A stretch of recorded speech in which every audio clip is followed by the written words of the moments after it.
In this video, I want to go over message sequences. This is an action that we take on how we grow LinkedIn networks. And the reason we incorporate a message sequence is in order to control our position while we bring more people into our network. And this is really important because a lot of people don't think this way. A lot of people like to connect with people and then immediately start pitching them. But that's not our intention.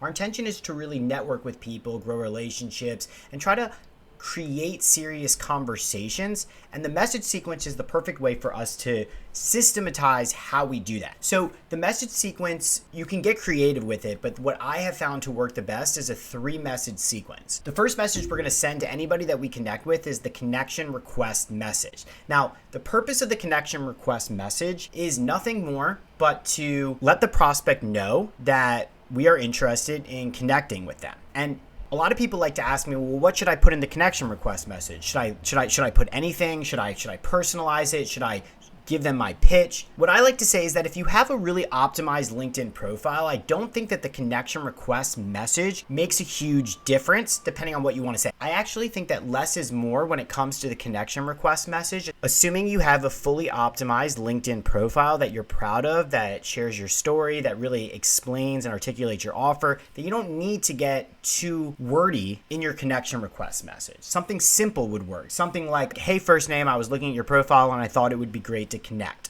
Something simple.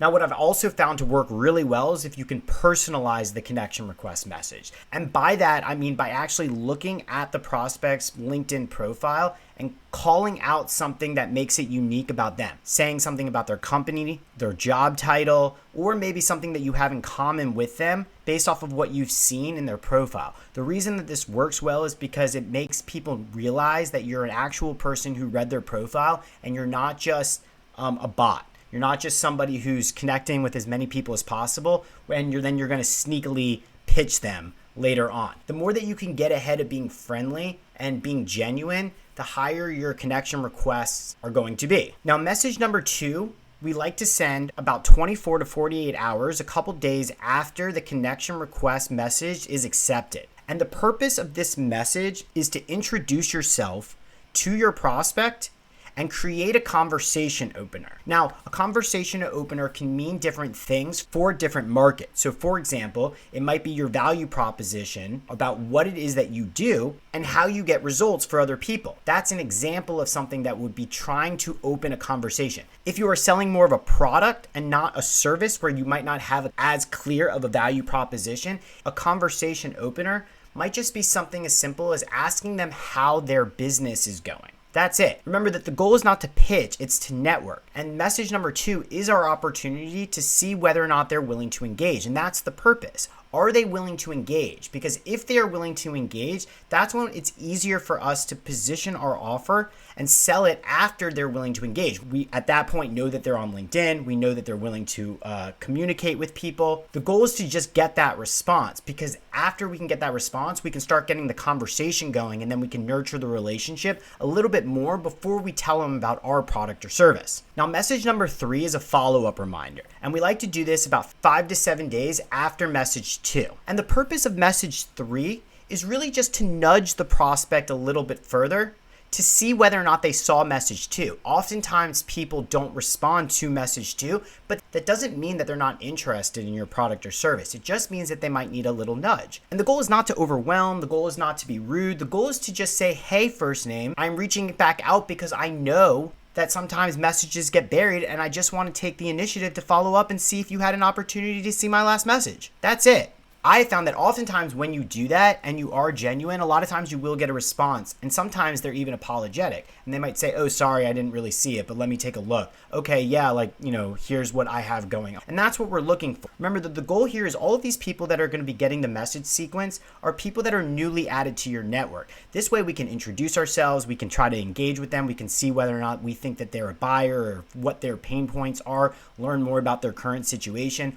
All of this information will help our sales process and also help us know how we should classify each prospect on whether or not they're a potential buyer. So now let me show you a few different examples of a message sequence that we send for some of my clients. So here's a Word doc that I'll give to you in the resources where you could see all different types of message sequencing messaging copy that we have tested throughout the years. So here's an example of a message one copy that just says, "Hi, first name. You have an interesting profile. I would love to connect." Simple, short, neutral. That's kind of the theme of what I like to do for my message one. Now, again, I have found that personalizing the message one does get better conversion rates, but sometimes depending on your goals, it might take a little bit of time to personalize each message, that creating a more neutral version might make more sense for you, and then just trying to optimize your profile so people could kind of see that you have an elevated brand experience. That also helps increase the conversion rates around the connection request. Okay, so moving on to message two, here's an example of a simple message two that we have sent that we found good results with. For my client Gary, it's, "Thanks for the connection, first name. I can see that you are an HR partner with company name. As an opportunity to maximize our connection, first name, I'd be really interested to know what the biggest challenge you are facing in 2021 in HR." And we were sending this message to HR managers. So we were just trying to create some conversations around the HR space. We were trying to see whether or not there were any pain points that maybe we could help have a conversation around. Now, here is a slightly longer version of a message two that we also tested. And the reason we wanted to test this was, on my team, we had some back and forth about whether or not that other message was too short and whether or not we should tell a little bit more about the company and what we do versus just having a conversation opener. In this version, we said, "Thanks for connecting, first name. I can see that you are an HR partner with company name. As an opportunity to maximize our connection, I'd be really interested to know what the biggest challenge you are facing in 2021 in HR. The reason I ask, I actually help business leaders and service providers cost effectively configure HR software around their personalized business needs using Instinctive. Have you heard of Instinctive? If not, Instinctive delivers a unified HR platform with integrated payroll at its core that streamlines and optimizes nearly every aspect of our client's organization. I look forward to finding out if one of your challenges is based around the software you currently use. If looking at an alternative is a possibility for you, I can explain the next steps in a little bit more detail upon your reply. Have a lovely day, Gary." And you can see that, one is really short and sweet and just a general conversation opener. And then this is short and sweet, but a little bit more of a pitch. And, there's no right or wrong way to do this. What we found in this particular campaign, that the shorter message performed better. People were more seemingly willing to open a conversation with something that was short and sweet, and then we were able to jump in and have a further conversation about what it is that they wanted to talk about. Now, message three is also short and sweet. It says, "Hey, I hope you don't mind me sending a short message, just I know how easy it can be to let messages slip through on LinkedIn. I wanted to send a gentle reminder that if your HR software is something you are looking at addressing in 2021, feel free to take a short look at my profile, which explains in a bit more detail what Instinctive can offer. I love the opportunity to speak further when you have a spare 15 minutes. And I hope you can see that this is a perfect example of the message sequence on how we're connecting with people to grow the network, we're introducing ourselves, we're trying to start conversations, and then we're gently nudging them along to see if we can spark some engagement. Now, here's another example of a message sequence from another one of my clients. Another one of my clients sells a product, a B2C product. It's a mouth guard, and he's selling it to coaches, athletic directors, and athletes, specifically on LinkedIn. And you'll see here that we have the same first message. It says, "Hi, first name. You have an interesting profile. I would love to connect." And this has worked really well. And the reason is because his profile is very optimized. And just so you're aware, this is the front end of the profile of this client. You'll see here he sells a mouth guard, and we have his profile very optimized with a lot of information that people can go and sift through and learn more about the product. Message 2 says this: "Thanks for connecting, first name. Let me quickly introduce myself. I'm Dr. Michael Hutchinson. I'm a dentist. Using my 32 years knowledge and research as a practicing neuromuscular dentist, I've developed a new type of athletic mouthguard that radically reduces concussion risk. It has shown phenomenal results. Please visit our website for better understanding.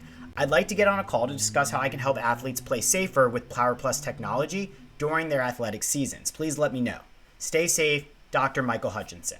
And you'll see here in this doc that you can look through, we have different versions of message 2s that we have sent over a year of testing for Dr. Hutchinson. Some are short conversation openers. Here's an example. "Thanks for accepting my invitation to connect. I've just had a quick chance to have another look at your profile and can see how experienced you are in this industry. How is 2021 working out for you so far? I've heard from other contacts and industry that it's a bit of a mixed bag at the moment. And I hope that you can see the distinction between the first one that we just went over was a very generic opener. And to be honest, this is what we used before the pandemic. Before so many more people got on LinkedIn, this was working very well. A lot of people were willing to have conversations, but because during the pandemic, so many more people got on LinkedIn and started pitching so much more, I've actually found that the conversion rates went down when you try to pitch too early. That's why we started maneuvering toward having more of a personalized conversation opener. And what I mean by that is you could say that we're calling out what industry that they're in, we're calling out what their name is, we're calling out, maybe things about their company name. This way we can really show them that we're really trying to engage with that particular person and not through a template. But at the same time, we can write templates that are personalized by adding in keywords like the company name or the industry and just asking open-ended questions like how's your job, how's your company going, how's 2021 shaping up for you so far. We're trying to create engagement from message 2 and trying to see who is willing to engage with us based around our product or service. So I'm going to give you this Word doc and the resources, and I encourage you to go through all of our different copy and try to figure out what you think makes the most sense for your product or service. Next, I just want to walk you through on the LinkedIn platform how to keep track of the people that you invite to your network and who you need to send message 2s and even 3s to. Now, the truth is that there's different ways that you could tackle this depending on how many connection requests you're sending out a day.